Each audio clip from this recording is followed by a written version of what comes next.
नमस्कार दोस्तों, मेरे YouTube चैनल बजरंगलाल सैनी गुरु में आपका एक बार फिर से स्वागत है। आज हम शब्दकोश में शब्दों के क्रम को व्यवस्थित करना सीखेंगे और मैं आपको विश्वास दिलाता हूं कि बहुत ही आसान और सरल तरीके से आप ये बिंदु आसानी से समझ जाएंगे। शब्दकोश में शब्दों का क्रम, सबसे पहले हमें वर्णों के क्रम को जानने की आवश्यकता होती है। वर्णों का सही क्रम अगर हमें पता हो तो हमें शब्दकोश में शब्दों का क्रम जानने में ज्यादा दिक्कतें नहीं आती। तो शुरुआत करते हैं शब्दकोश में शब्दों का क्रम। सामान्यतः प्रतियोगी परीक्षाओं में इससे जुड़े हुए कम से कम दो प्रश्न पूछे जाते हैं, चाहे वो शिक्षक भर्ती हो, पटवार भर्ती परीक्षा हो या अन्य कोई प्रतियोगी परीक्षा हो जिसमें हिंदी व्याकरण का बिंदु शामिल होता है। वहां पर शब्दकोश में शब्दों के क्रम से रिलेटेड जुड़े हुए प्रश्न पूछे जाते हैं। तो आज हम आप चर्चा करेंगे आपसे शब्दकोश में शब्दों के क्रम की कि किस प्रकार से हम दिए गए प्रश्न में से आसानी से शब्दों को व्यवस्थित करना सीखें।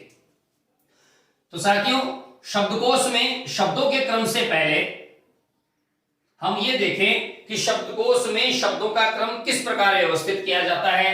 तो हम इसको कहते हैं वर्णानुक्रम पद्धति।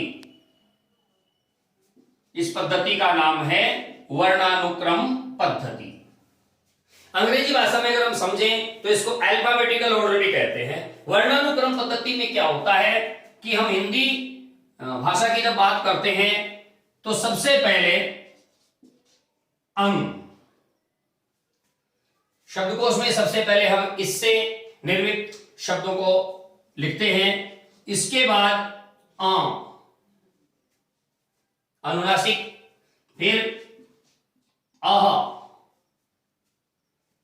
अंग, अह, फिर अ, ऐसे ही आ, इ, उ, रे, ए, आई, ओ, औ। ये तो हो गया स्वरों का क्रम। स्वरों के बाद व्यंजन। तो ध्यान दीजिए, जिस तरीके से इसमें हमने स्वर व्यवस्थित किए हैं उसी तरीके से व्यंजन व्यवस्थित होंगे। अगर हम आगे बढ़ते हैं तो देखिए क के बाद हमें मिलता है क्ष। क वर्णों के बाद हमें मिलता है क्ष, फिर ख, ग, घ, ङ। सामान्यतया ङ से निर्मित वर्ण शब्दों की संख्या नगण्य है, न के बराबर है। च, छ, ज। जे के बाद हमें मिलता है ज्ञ। ये क्रम है। जय वर्णों से निर्मित स्वर शब्द जब समाप्त हो जाते हैं उसके बाद ज्ञ वर्ण से निर्मित शब्द शुरू होते हैं। तो हम ज्ञ को श, ह के बाद न देखें, वो जय के तुरंत बाद आता है, क्ष क के तुरंत बाद आता है, फिर झ, ञ, ट, ठ, ड और ड के बाद ड। कोष्टक में मैं ड को इसलिए लिख रहा हूं क्योंकि ड से निर्मित शब्दों की संख्या न्यूनतम है। फिर ढ, ढ़, ण, त, त के बाद त्र, त के बाद त्र, क्ष क के बाद, ज्ञ ज के बाद और त्र त के बाद, थ, द के बाद द्य,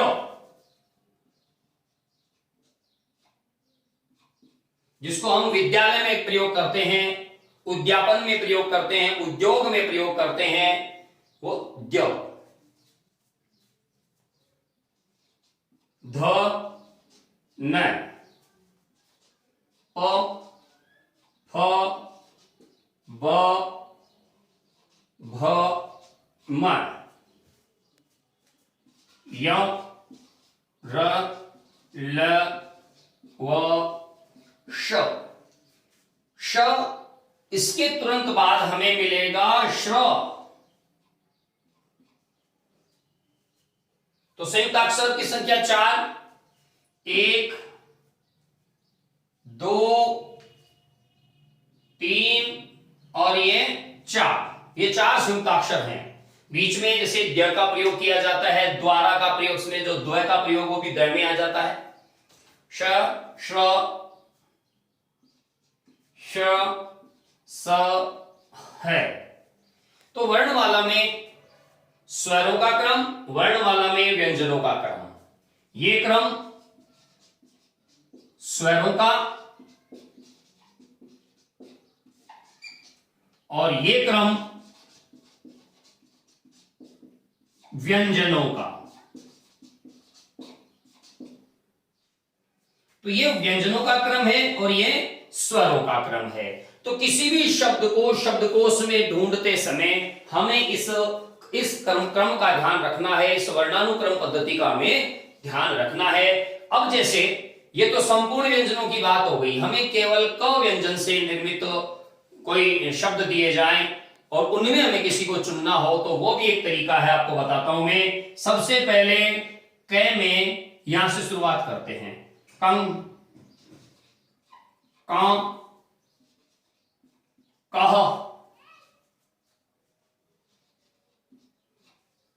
और उसके बाद क।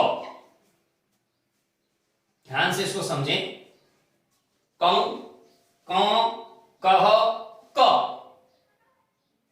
ऐसे ही फिर चलते जाइए आप। का, कि, को, क्री। क्री आपको यहां मिलेगा कु के बाद। क्री, के, कई, को, कौ। जब कौ से निर्मित सारे शब्द समाप्त हो जाएं तब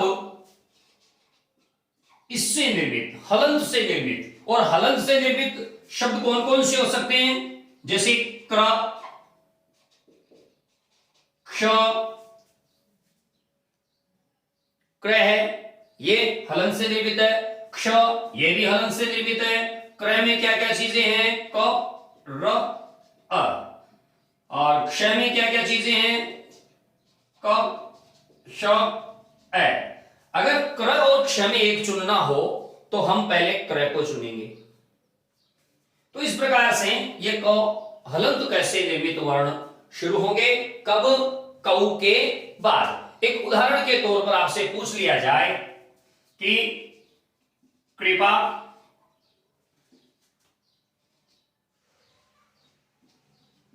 क्रंच, क्षात्र, क्षेपक। ए, बी, सी, डी। इनका सही क्रम क्या होगा? इनका सही क्रम क्या होगा? तो सबसे पहले हमें स्वर युग को देखना। पूर्ण क में उपस्थित स्वर। तो पूर्ण क में स्वर यहां तक है अपने कौ तक, तो कौ तक ए, ये पहले नंबर पे आ जाएगा। फिर क्र और क्ष, तो क्र और क्ष में क्र पहले आता है क्योंकि क के बाद क्या है? रे, और इधर श, श से पहले र आता है, इसलिए क्रौंच 2 नंबर पे आ जाएगा।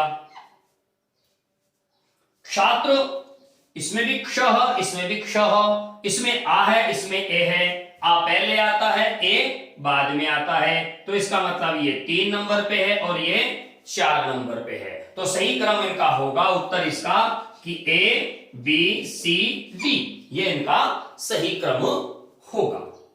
तो हमें ये चीजें ध्यान रखनी है कि कौन से वर्ण से कौन से अक्षर का निर्माण हुआ है, इसके लिए हमें वर्ण विश्लेषण आना जरूरी है। एक और प्रश्न मैं आपसे पूछता हूं। मेरे पास 4 शब्द फिर से हैं, हमें इसमें जैसे मान लीजिए ज्ञान, द्वारा, द्युति, जौ, ये चार शब्द हैं। इन चार शब्द में से हमें क्रम से इनको व्यवस्थित करना है। तो सबसे पहले देखिए ज्ञान, ज्ञान जय के बाद आता है, तो जय इसका मतलब पहले आएगा, तो ये एक हो जाएगा, ये दो हो गया। फिर द्वारा द्युति, ये द से बने हुए हैं, और हम जानते हैं कि द्युति में यह मिला हुआ है, द्वारा में वह मिला हुआ है। और जब क्रम की बात करते हैं तो यह पहले आता है, वह बाद में आता है। तो इसका मतलब है द्युति 3 नंबर पे आएगा और द्वारा 4 नंबर पे आएगा। तो यह हो जाएगा, अगर इसकी बात करें कि ए बी सी डी, तो यह हो जाएगा डी ए सी डी, ये इनका सही क्रम हो जाएगा। तो कैसा भी प्रश्न हो, अगर आपको ये सारणी स्मरण है, केवल आपको 3 पंक्तियां याद रखनी। पहली स्वर की, दूसरी कौन सा व्यंजन किसके साथ है उसकी, तीसरी एक अक्षर एक व्यंजन की लाइन केवल, क्योंकि ये जो व्यंजन की लाइन होगी वही दूसरे व्यंजन में उसी प्रकार से हमें उस वही फार्मूला लगाना है। वही कंग कंग कह क, कंग का कह का, किंग की किंग की की, तो वही 4 ये स्टेप हर वर्ण में होंगी, चाहे उसमें मात्रा कोई सी भी हो। हर स्टेप, हर पंक्ति में हर वर्ण के साथ ये 4 स्टेप आपको काम में लेने हैं। आसानी से हम इस चीज को समझ सकते हैं। बहुत सारी बार ऐसी स्थिति होती है कि हमें काफी कंफ्यूजन हो जाता है कि इसको कहां ले जाएं। जैसे मान लीजिए त्रस्त, त्याग,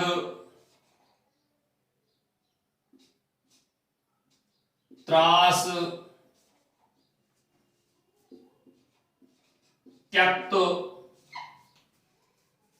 ये हमारे पास स्थिति है। त्रस्त, त्रास, त्याग, त्यक्त, इन सब में पहला अक्षर तय है। तो पहला अक्षर तय है, तो हमें ये तो ध्यान रखना है कि पहला अक्षर तो तय ही रहेगा, चारों में तय है, तो इन चारों में से फिर से हमें आगे की सोचनी है। अब देखो इन दो में दूसरा अक्षर यह है और इन दो में दूसरा अक्षर रह है, तो यह पहले आएगा या रह पहले, तो पहले क्या आता है यह। अब इसका मतलब ये हुआ कि इन दो में से कोई एक पहले नंबर पे आएगा। अब त्याग में आ है, यह में आ है और इसी यह में अ है, तो अ पहले आएगा, तो सही क्रम हो जाएगा बी। फिर सॉरी ये डी है, सही क्रम हो जाएगा डी, दूसरा हो जाएगा बी। अब वही स्थिति यहां पर रहेगी, इसमें त्र, इसमें त्र, ए पहले आएगा, तो डी बी ए सी, ये इनका सही क्रम हो जाएगा। डी यानी त्यक्त, बी यानी त्याग, ए त्रस्त, सी त्रास। इस प्रकार से हम आसानी से, ये इनका बिल्कुल सही क्रम हो जाएगा। तो हमें वर्णमाला में किन अक्षरों को ध्यान में रखना, इन अक्षरों को, जब वर्णमाला के अक्षरों को हम ध्यान में रखेंगे तब हम आसानी से इनमें विभेद कर पाएंगे, आसानी से शब्दकोश में सही शब्दों का क्रम हम देख पाएंगे। तो आज हम वर्णमाला में शब्दों के क्रम पर चर्चा कर रहे थे। बहुत ही आसान है, आपको केवल वर्णों का सही क्रम पता होना चाहिए। पहले नंबर पे स्वरों का सही क्रम पता हो, फिर दूसरे नंबर पे व्यंजनों का सही क्रम आपको पता हो। संयुक्ताक्षर जो हैं वो अंत में नहीं आते, जो संयुक्ताक्षर जिससे बना है उसी की लाइन में आएगा। क्ष कैसे बना है तो क की पंक्ति में आएगा, ज जैसे बना है तो जय के बाद आएगा, द से बना है तो ड के बाद आएगा, त्र तैसे बना है तो तय के बाद आएगा, श्र श से बना है तो श के बाद आएगा। तो ये आप ध्यान रखिएगा। एक छोटा सा और बताता हूं आपको, मैं उदाहरण देता हूं।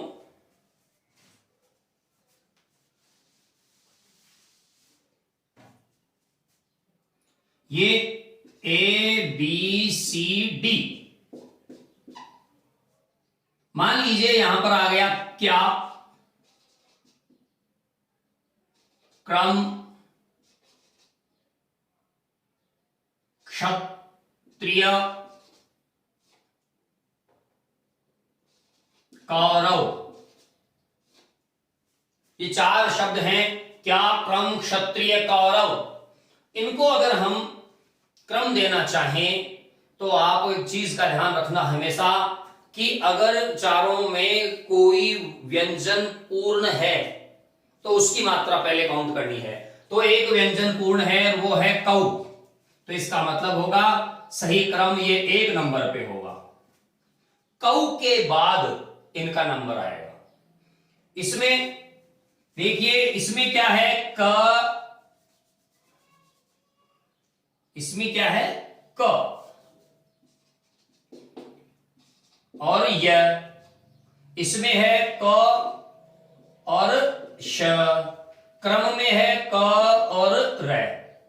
तो यह र, तो यह पहले आएगा, इसका मतलब सही क्रम हो जाएगा कौरव। दूसरे स्थान पर क्या, फिर यह के बाद में आता है रे, तीसरे स्थान पे हो जाएगा क्रम, चौथे स्थान पे हो जाएगा क्षत्रिय। यह इसका सही क्रम रहेगा। तो ये आपको स्मरण रखना है, शब्दकोश में शब्दों का क्रम सही तरीके से हम कैसे ज्ञात करें। यहां पर हम 2-3 शब्दों के बारे में फिर से विचार करते हैं। पक्ष, प्लासी, प्लक या प्लम्बर, प्रमाण। ये 4 शब्द आपको दे दिए गए। तो हम इसमें स्पष्ट देख सकते हैं कि पक्ष, प्लासी, प्लम्बर, प्रमाण, इन 4 शब्दों में केवल पक्ष शब्द ऐसा है जो पूरे पैसे बना है। पूरे पैसे बना है तो इसका मतलब ये पहले स्थान पे आ जाएगा, क्योंकि इसमें प पूर्ण है, स्वर सही सहित है। अब इसमें प्लासी में क्या है? प ल, प्लम्बर में भी प और ल, प्रमाण में प और र, ये स्थिति है। तो सबसे पहले य, र, ल, व, तो ये के बाद र आता है, तो प्रमाण 2 नंबर पे आएगा, प्लम्बर 3 नंबर पे आएगा, क्योंकि अम है, अम पहले आएगा, पहले आएगा, प्लासी 4 नंबर पे आएगा। तो इस प्रकार से हम प्रत्येक शब्द को आराम से उसका वर्गीकरण कर सकते हैं, उसको आराम से समझ सकते हैं। तो दोस्तों, आज के इस वीडियो में बस इतना ही। अगले वीडियो में अगला बिंदु लेकर हम पुनः हाजिर होंगे। आप हमारे YouTube चैनल बजरंग लाल सैनी गुरु को सब्सक्राइब कीजिए, लाइक कीजिए, शेयर कीजिए और अधिकाधिक लोगों को इसका लाभ उठाने के लिए कहिए। तब तक के लिए नमस्कार, जय हिंद, जय भारत।